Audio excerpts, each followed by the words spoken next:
तो स्टूडेंट्स अब वीडियो ले रहे हैं सिकल सेल एनीमिया का।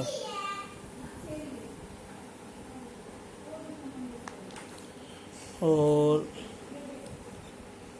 सिकल सेल एनीमिया थोड़ा मैं बता भी चुका हूँ, प्लीयोट्रॉपी में बताया था, लिथल जीन में बताया था, उसमें बताया था जो। तो इन दिस डिजीज, इस बीमारी में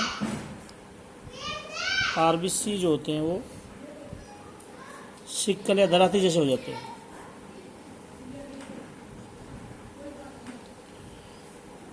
तो आरबीसी दराती जैसे हो जाते हैं। कैसे हो जाते हैं? हम बोलेंगे हीमोग्लोबिन जो होती है इन ऑक्सीजन टेंशन, जब ऑक्सीजन की कमी होती है तो हीमोग्लोबिन जो होते हैं, haemoglobin form polymer and shape of RBC become sickle shape. Sickle shape of RBC become sickle type. मैंने क्या कहा है, इस बीमारी में आरबीसी सिकल शेप बनते हैं। लेकिन कब हो जाते हैं? आरबीसी की शेप सिकल जैसे शेप कैसी होती है, कब होती है? जब शरीर में ऑक्सीजन की कमी होती है तो हीमोग्लोबिन पॉलीमर बना देती है ऑक्सीजन की कमी में, और हीमोग्लोबिन के पॉलीमर बनने की वजह से आरबीसी सिकल जैसे बनते हैं जो। तो हम बोलेंगे इट्स जो हीमोग्लोबिन जो है चेंज हो जाएगी from HbA to HbS। Haemoglobin HbS बन जाती है।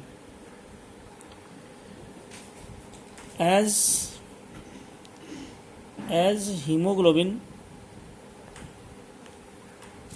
contain 4 चेन, हीमोग्लोबिन 4 चेन होती है, that is 2 alpha and 2 beta. Haemoglobin में 4 चेन होती है, 2 alpha 2 beta. As haemoglobin contain 4 chain, 2 alpha and 2 beta. तो बीटा चेन अफेक्ट होती है इस बीमारी में। Beta chain is affected in this disease. इस बीमारी में बीटा चेन अफेक्ट होगी, ना कि अल्फा चेन। ये नॉर्मल हीमोग्लोबिन है, HbA नॉर्मल हीमोग्लोबिन को बोलते हैं। और HbS हम बोलते हैं सिकल सेल एनीमिया की हीमोग्लोबिन, सिकल सेल हीमोग्लोबिन। दोनों की बीटा चेन दिखा रहा हूं मुझे। ये अमीनो एसिड होते हैं, VAL valine, HIS histidine, LEU लूसिन, THR threonine, PR proline, GLU glutamic acid. ये अमीनो एसिड है हीमोग्लोबिन की बीटा चेन में। शुरू के 7 अमीनो एसिड है बीटा चेन जो है उसके। हीमोग्लोबिन की बीटा जो चेन है उसके 7 अमीनो एसिड ये है नॉर्मल हीमोग्लोबिन में। इसी चेन में सिकल सेल एनीमिया होने के बाद क्या सीक्वेंस रहेगी? पहला same, valine same, histidine same, leucine same, threonine same, proline same. छठे नंबर पे जो है ग्लूटामिक एसिड की वजह से वैलिन आ जाता है। ये चेंज है और 7वां सेम है। यानी अगर किसी में सिकल सेल एनीमिया हो रखी है, उसकी हीमोग्लोबिन HbS है, उसमें सिर्फ ये चेंज है। अगर मैं या आप सब नॉर्मल है, हमारी हीमोग्लोबिन में छठे नंबर पर कौन सा अमीनो एसिड है? Glutamic acid. और सिकल सेल एनीमिया का कोई पेशेंट है, उसकी हीमोग्लोबिन या बीटा चेन में मिलेगा वैलिन अमीनो एसिड। बस ये डिफरेंस है। शुरू के 7 अमीनो एसिड। मैं ये बोल रहा हूँ हम सब के अंदर HbA हीमोग्लोबिन है और आज भी हीमोग्लोबिन में अल्फा चेन भी है, बीटा चेन में। बीटा चेन पे अमीनो एसिड की सीक्वेंस ये होती है हम सब के अंदर। लेकिन बीटा चेन में अगर किसी को सिकल सेल एनीमिया हो रखी है, उसकी बीटा चेन में 7 अमीनो एसिड की सीक्वेंस ये है, तो ग्लूटामिक एसिड की जगह वैलिन होता है। जो क्या लिखूं? इन सिकल सेल एनीमिया, अगर किसी को सिकल सेल एनीमिया है तो हम बोलेंगे उसमें क्या होगा। सिकल सेल एनीमिया में beta chain contain, beta chain के ऊपर वैलिन मिलेगा, बीटा चेन पर वैलिन मिलेगा ऑन 6th नंबर। किसकी जगह मिलेगा ये? In place of glutamic acid. Sickle cell anaemia के अंदर, ये सिकल सेल एनीमिया का पेशेंट है। सिकल सेल एनीमिया के अंदर जो ये बीटा चेन है, इसमें वैलिन मिलेगा 6ठे नंबर पे, ग्लूटामिक एसिड नहीं मिलेगा। लेकिन नॉर्मल आदमी में 6ठे नंबर पे ग्लूटामिक एसिड मिलता है बीटा चेन में, लेकिन सिकल सेल एनीमिया में बीटा चेन में मिलता है वैलिन। अच्छा, कौन सा कोडोन, 3 बेस को कोडोन बोलते हैं, कौन सा कोडोन होता है जो ग्लूटामिक एसिड को कंट्रोल करता है? तो बोलो GAG। लेकिन वैलिन को कौन कंट्रोल करता है? GUG। लिख दूं? नॉर्मली जो GAG है, ग्वानिन एडेनिन ग्वानिन, DNA के बेस हैं। ये mRNA की बात चल रही है। इन mRNA मैसेंजर RNA के अंदर normally GAG control glutamic acid, GAG glutamic acid को कंट्रोल करता है नॉर्मली जो। लेकिन खराब हीमोग्लोबिन जिसको HbS बोल रहे हैं, उसमें GAG की जगह आ जाएगा GUG, और ये कंट्रोल करता है वैलिन को। यहाँ GAG था और क्या होगा? GAG की जगह GUG हो गया। GAG था तो ग्लूटामिक एसिड था, GUG हो गया तो वैलिन हो गया। अच्छा, ये DNA है। जो सीक्वेंस मैसेंजर आरएनए पत्ती होती है, वही सीक्वेंस सेम DNA के ऊपर भी मिलती है, एक स्टैंड के ऊपर GAG। लेकिन इस आदमी में क्या मिलेगा? GUG एक, लेकिन DNA पे तो U तो मिलेगा ना, T मिलेगा, तो GTG बोल देंगे। क्या कहा मैंने? अगर मैसेंजर आरएनए पर GAG है तो एक स्टैंड पे GAG मिलेगा। तो लेकिन ये तो नॉर्मल आदमी में, लेकिन किसी आदमी में GUG है तो DNA के स्टैंड पे क्या मिलेगा? GUG मिलेगा, लेकिन U की जगह T लगा देना। जो अच्छा, दूसरे स्टैंड पर GAG का अपोजिट होता है। G का अपोजिट C, A का अपोजिट T और G का अपोजिट C। यहाँ क्या हो जाएगा? GTG का उल्टा CAC, यानी सारा चेंज एक आया, ये T की जगह A हो गया। इन DNA T is replaced by A।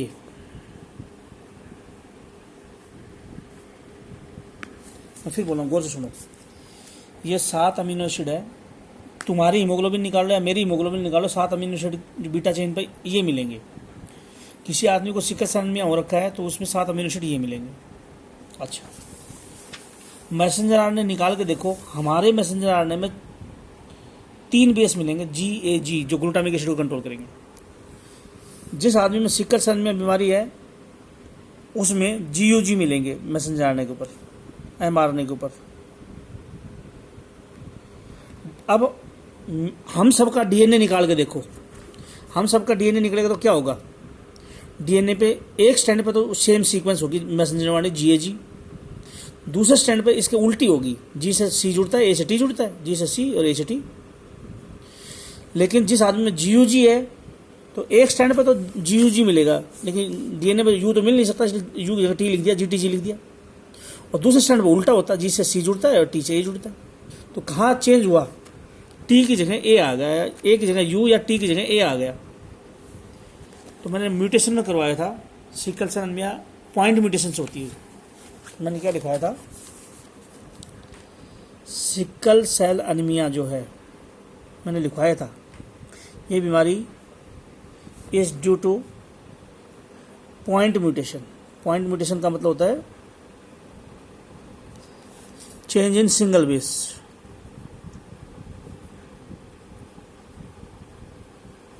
मैंने बताया sickle cell anaemia point mutation होती है। पॉइंट म्यूटेशन तो बहुत होते हैं। कौन सा पॉइंट म्यूटेशन? पॉइंट म्यूटेशन में तो एक बेस गायब हो जाए तो डिलीशन बोलते हो, एक बेस ऐड हो जाए तो एडिशन बोलते हो, और एक बेस की जगह दूसरा बेस आ जाए तो सब्स्टिट्यूशन बोलते हो। इसमें कौन सा हुआ है? हम बोला डिलीशन नहीं हुआ, एडिशन नहीं हुआ, सब्स्टिट्यूशन हुआ। एक बेस की जगह दूसरा बेस आया। तुम बोलो जी नॉर्मली तो ए से टी जुड़ता है, जी से सी जुड़ता है। इसमें किसकी जगह क्या आया है? इसमें आया टी की जगह ए। तो मैंने कहा था ये प्यूरिन है, ये पिरिमिडिन है। प्यूरिन से पिरिमिडिन आ जाए तो क्या बोलते हो? ट्रांसवर्सन। ए की जगह जी, जी की जगह ए आता तो ट्रांजिशन बोलते थे। टी से सी, सी से टी, ट्रांजिशन बोलते हैं। प्यूरिन की जगह प्यूरिन, पिरिमिडिन की जगह पिरिमिडिन रिप्लेस हो तो ट्रांजिशन बोलते हैं। लेकिन प्यूरिन से पिरिमिडिन रिप्लेस हो तो ट्रांसवर्सन बोलते हैं। तो ये म्यूटेशन ट्रांसवर्सन, सब्स्टिट्यूशन म्यूटेशन से सिकल सेल एनीमिया हुई है। पहले तो सिकल सेल एनीमिया हुई है पॉइंट म्यूटेशन से, एक बेस में चेंज। लेकिन एक बेस में चेंज ये वाला हुआ सब्स्टिट्यूशन, एक की जगह दूसरा आया है। लेकिन प्यूरिन से पिरिमिडिन रिप्लेस हुई है, इसलिए ये ट्रांसवर्सन सब्स्टिट्यूशन म्यूटेशन। और हीमोग्लोबिन कम बनती है in sickle cell anaemia.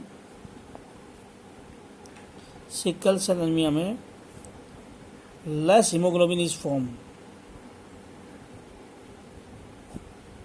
Haemoglobin कम बनती है, इसलिए इसको बोलते हैं, hence it is called quantitative disorder. Quantitative बीमारी है ये। हीमोग्लोबिन की क्वांटिटी कम बनती है सिकल सेल में बीमारी के अंदर। अब दूसरी बीमारी ले रहा हूँ मैं जो, वो भी एनीमिया ही है। दूसरी एनीमिया का नाम है थैलेसेमिया।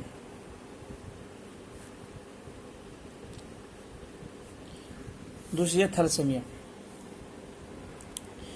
थैलेसेमिया 3 टाइप की होती है। ए डैश थैलेसेमिया,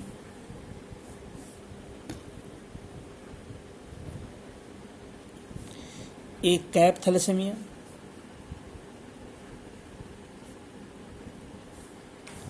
या डेल्टा थैलेसेमिया।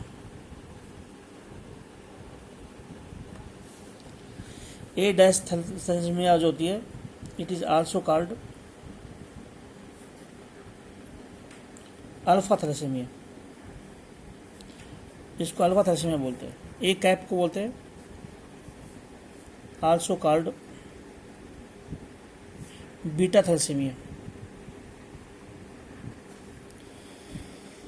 ए थैलेसेमिया होती है due to gene of 16 chromosome. 16वें क्रोमोसोम के जीन की वजह से होती है ए डैश थैलेसेमिया। ये होती है due to gene of 11th chromosome. ये 16 क्रोमोसोम से, ये 11th क्रोमोसोम से। ये जो 16 क्रोमोसोम से हुई है, इसके जीन कौन से होते हैं? जीन के नाम बताओ। जीन्स ऑफ 16वें क्रोमोसोम के जीन का नाम क्या है? हम बोलेंगे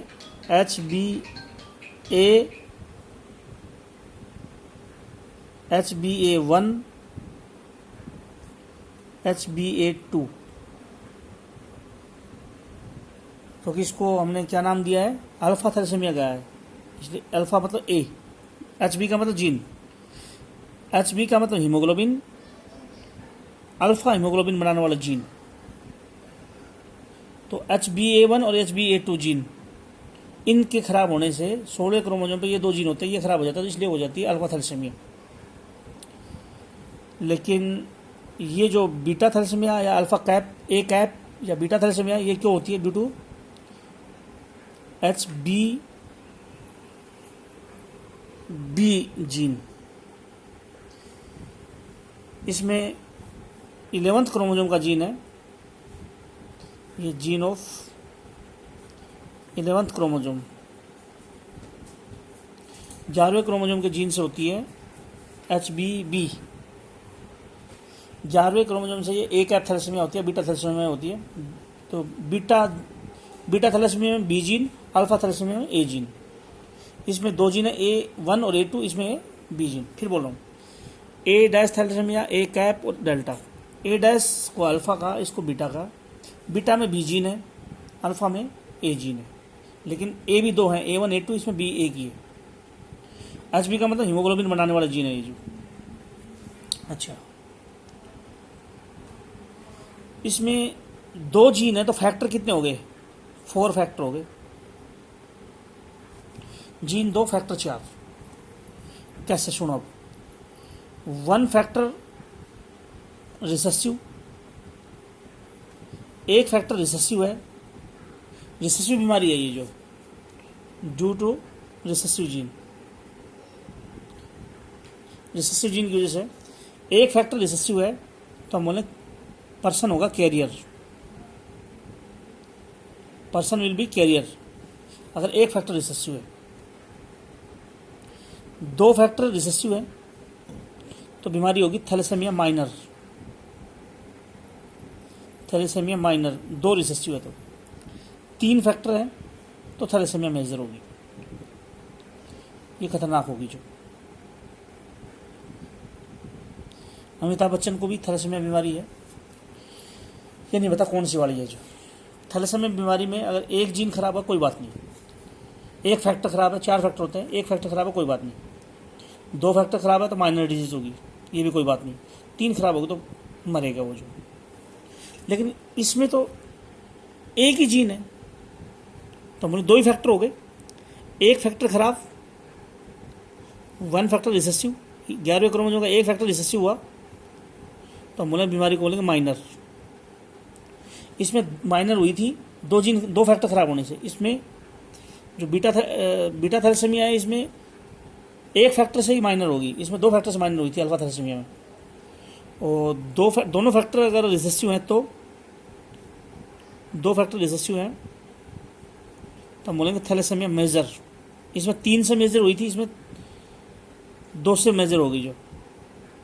और थैलेसेमिया मेजर को हम और नाम देते हैं, आल्सो कॉल्ड कूले एनीमिया।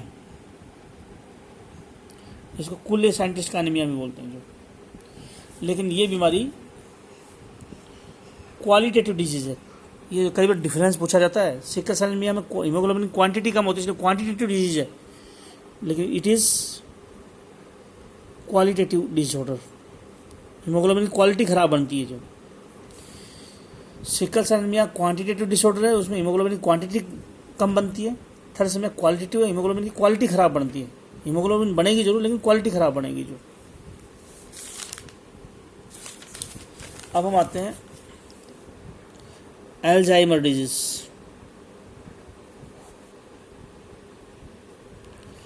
अल्जाइमर